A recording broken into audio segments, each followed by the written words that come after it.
Yeah, that definitely puts it into a little bit of perspective. I mean, we obviously got to walk through one hole in particular, which I don't know how much of the full story behind the hole is out there at this point. But you took an 8 on the double Mando hole, par 3. Yeah. Walk us through. Well, first off, walk us through kind of how you got that 8, and then behind it, the story behind it. Yeah, I played that hole. I played that hole 6 over par for the 3 rounds. Nice. And then I played the hole 10 par 3 at 4 over par. Or sorry, 3 over par. I doubled, birdie, doubled that hole. So those 2 holes, I almost played at 10 over par, which not great. All right, so I have a disc here, so I can exactly show you. Are you just gonna draw on this disc? Yeah, I'm not gonna throw this. Oh. I mean, I can still throw it. What the heck? You can still. I mean, you can. Hey, if you're not gonna throw it, send it to our use section after you draw on it. A Sharpie. All right, this can go in the use section. If you're not gonna throw it, we'll take it. So here is the tee pad. Okay. All right. Here is the FPO tee pad. And then here are the 2 trees for the double Mando. Nice. Okay. Yep. The basket is like way down here.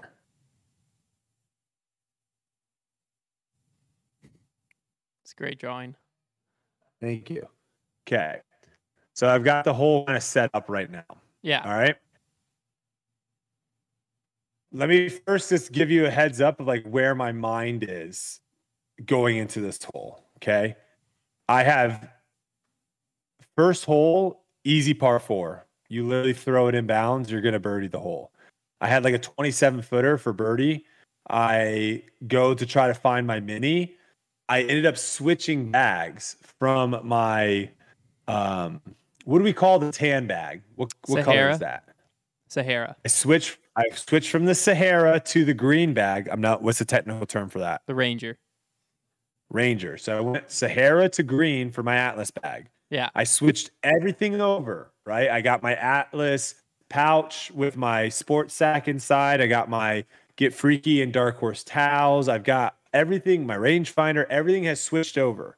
The one thing I forgot to switch was my mini. So I don't have a mini. So now I kind of go back to like Ledgestone where I don't have that Thrasher. Oh boy. That's a dark spot. That's a dark spot. Very similar situation of where I'm just frazzled. So I go up. What do? I clank it off the cage.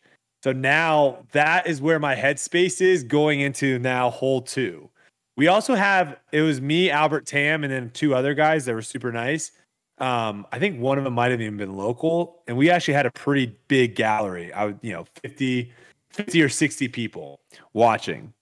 So these people said they need trees. Okay. Let me try to. That's a pretty good tree. Oh boy. We're gonna be here a little bit. Happy trees. No, we're fine. Okay. Those are the 2 main trees.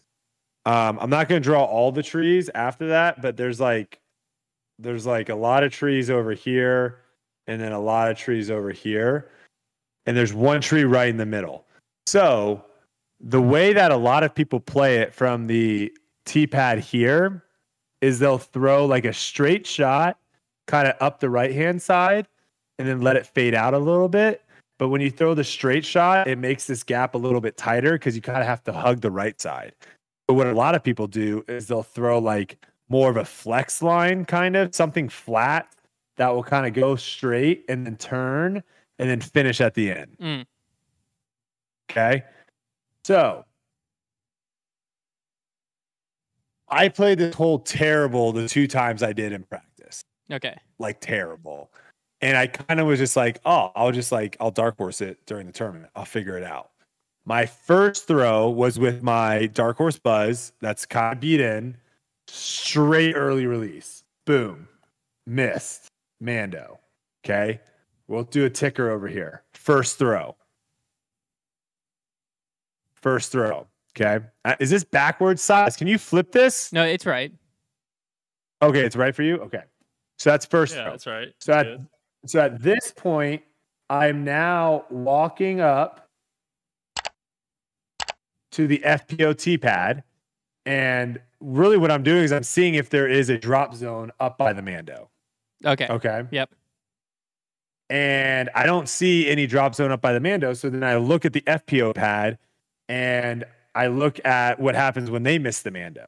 Now, granted, as you can see by my drawing, the trees to the Mando and the FPO pad are roughly 10 feet off. So how do you miss the Mando from the FPO pad? No clue. But if you do miss the Mando from the FPO pad, it says re-tee. So then I'm like, okay, so let me go back. So then I do a little U-turn and I walk all the way back to our T sign.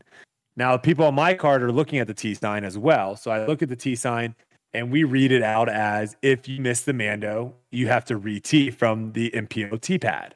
So I was like, all right, grab another disc.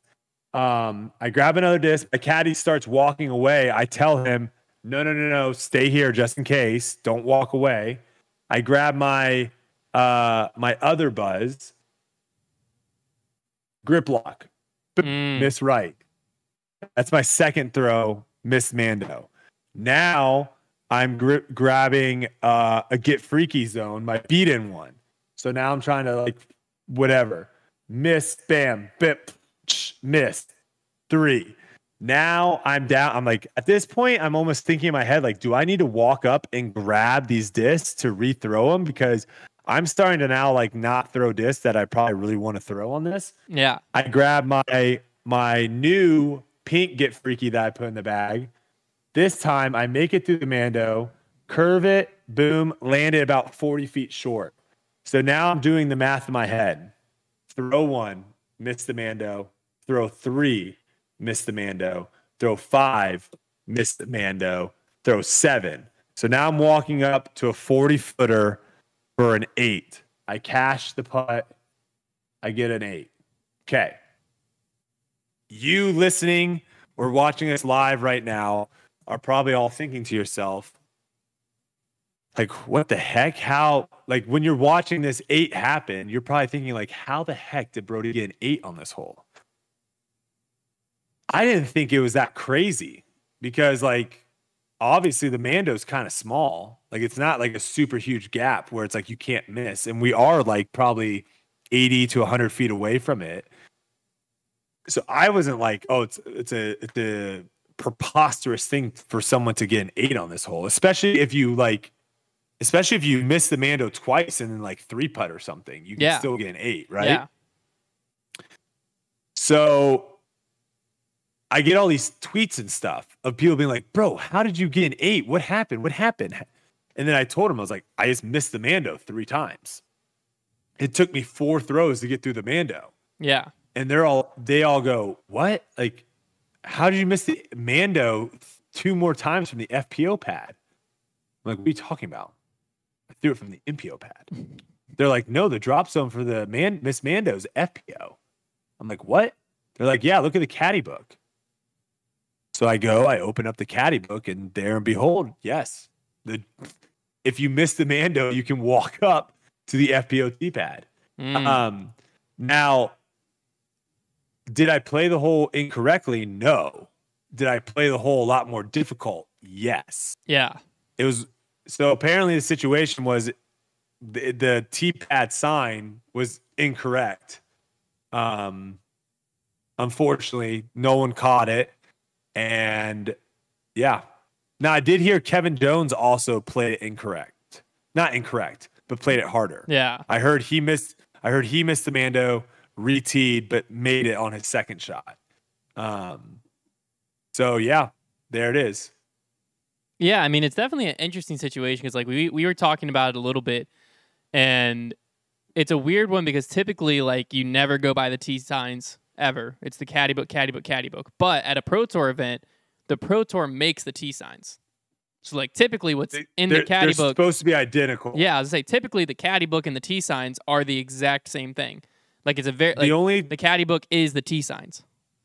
The only time I ever look at the caddy book is when I'm not near a T sign. So if I'm playing a par 4 and I'm up by my drive, well, of course, I'm not going to walk all the way back to the T sign. I can just look it up in the caddy book. In this situation, we were right next to this T sign. So, like, why do we? Why No would one you look even at the caddy thought. book? Yeah, no one even thought like, oh, let me check the caddy book to make sure the caddy book is the same. It was an unfortunate thing, but my hope from it, and again, it's something that I didn't play the hole incorrectly. Yeah, You know, I played it because just more you difficult. always have the option to abandon a lie and rethrow from your previous lie. Yeah, I definitely wish I could have played it from the FPOT pad because I think my worst score in that situation. I mean, in that situation, I could have saved a bogey, Yeah, but my worst score probably is going to be a 5. yeah, And I take a double and I move on. But yeah, I mean, it's pretty tough missing a birdie putt on hole 1 and then taking I don't even know what that is. 5 over. I don't even know what 5 over par is. it's a I know lot. quad is 4 over, but yeah, being 5 over par after 2 holes is a tough pill to swallow.